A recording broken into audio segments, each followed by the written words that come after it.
I had been working at the SCP Foundation for over 5 years, but nothing in my training or experience could have prepared me for what I encountered during my assignment to SCP-985. It was a routine assignment, or so I thought. SCP-985 was classified as a Keter entity, though its primary danger wasn't physical. It didn't manifest in a form that could be seen or touched. Its threat was far more insidious. It was a psychological predator, a creature that preyed on the mind, twisting reality and perception in ways that could drive a person to madness. Its containment was simple, at least on paper. It was confined in a small, sterile room with a one-way observation window.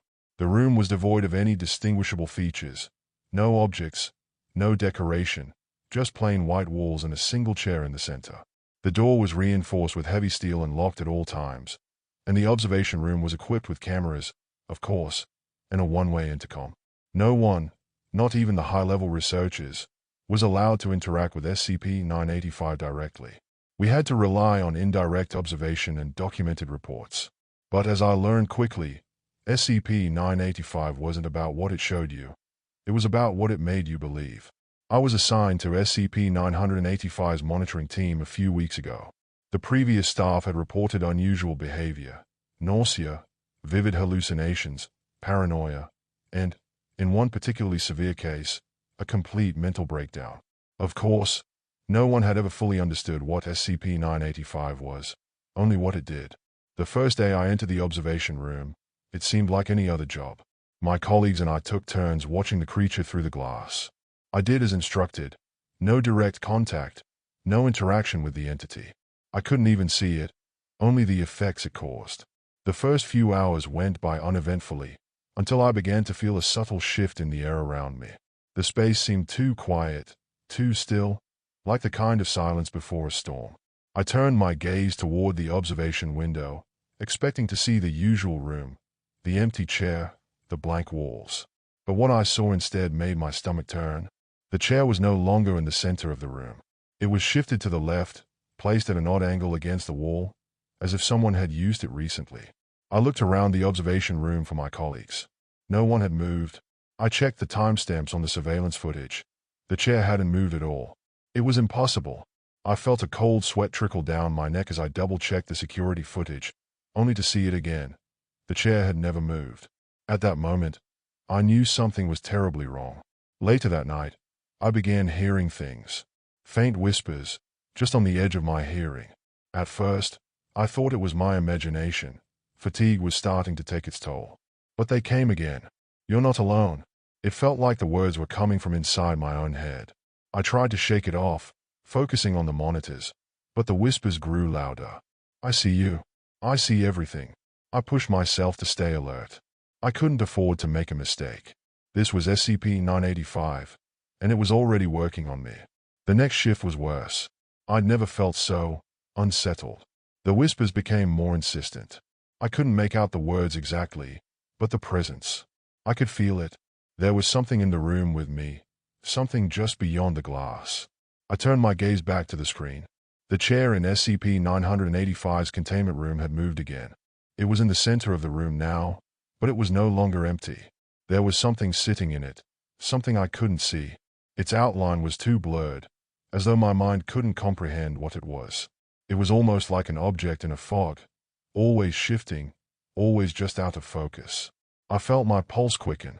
I stood up from my seat, my hand shaking as I reached for the intercom. "Hey, can you?" But the words died in my throat as I heard something in my ear. It wasn't the intercom. The voice was too close, too real. "You're not supposed to see me." I froze. My blood ran cold. I could feel its presence, not outside the room, but inside my head. It wasn't just a voice. It was like a pressure, a weight in the air. The whispers intensified, drowning out everything around me. "Turn around." I wanted to resist. I wanted to scream, but my body wouldn't obey. Slowly, my head turned toward the window. I couldn't stop myself. On the other side of the glass, SCP-985 wasn't alone. There were figures. They stood, silent and still, in the corners of the room. I could feel their eyes on me, even though they had no faces. I felt the invisible weight of their gaze pressing down on me, their eyes pulling at my soul, unblinking, unfeeling. I turned back to the intercom, trying to regain control. I slammed my hand against the button. "Get me out of here." But the intercom was silent, dead. There was no answer. I reached for the door, but it was locked. The panic began to rise in my chest. The whispers turned into a low growl, deep and guttural, as if the creature was feeding off my fear. "You're mine now." I don't know how much time passed. Hours? Days? I couldn't tell anymore. I was trapped, alone, in that room with the shadows, unable to escape. The figures outside the window were closing in. I felt their presence, their hunger. I could see them more clearly now. There was no shape to them, just motion, as if the darkness itself had become sentient, twisting and turning in on itself. I tried to move, to scream, but I couldn't. My body betrayed me. I felt the weight of SCP-985's influence, dragging me into the abyss of my own mind. But then, just as suddenly as it had all started, everything stopped. I found myself back in the observation room, sitting in my chair, staring at the monitors. The whispering had stopped. The figures were gone. SCP-985 was back in the center of its containment chamber, still and silent. I didn't know how long I'd been gone or what had happened, but I couldn't shake the feeling that the creature had left something behind. It's been a week since the incident, but I'm still not the same. My colleagues say I look fine, that I've been cleared for duty. But when I close my eyes, I see the darkness. I hear the whispers. You're still here. I can't escape it. And I know now, deep down, that SCP-985 doesn't just contain you. It owns you. It's inside me. It's watching me. And one day, I won't be able to escape. End of report.